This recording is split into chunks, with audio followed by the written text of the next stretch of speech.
let me make a larger point in respect of Africa.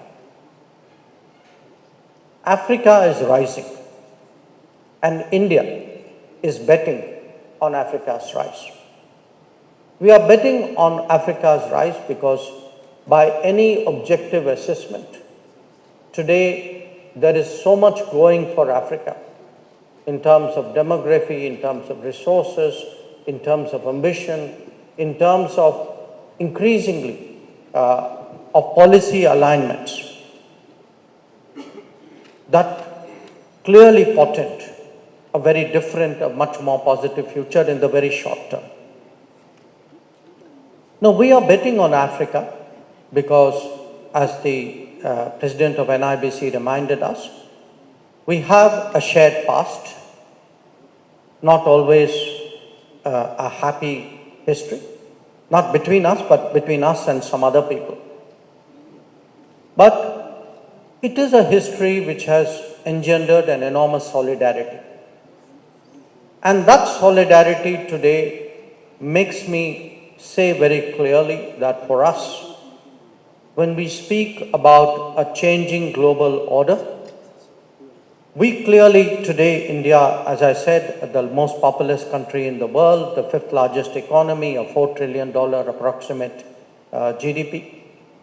For us, the reordering of the world, the rebalancing, the multipolarity of the world will not be complete until Africa takes its due place. And we speak of it often, certainly in the diplomatic world, in terms of, there will be reform of the United Nations, who will have a seat, how will it go? And all of that is very important. But I would say to all of you that rebalancing, reordering a new global order will only happen when the core of it is economic, which is the rise of Africa has to be the economic rise of Africa. Now, that obviously presents choices because it is very difficult to go up in the global order by being a market for others or just by being a provider of resources. So the value that India brings, and it's a value today, I think, which is reflected in the room and in the conversations that will happen, which is how do we today invest in Africa? How do we manufacture in Africa? How do we produce in Africa? How do we value add in Africa?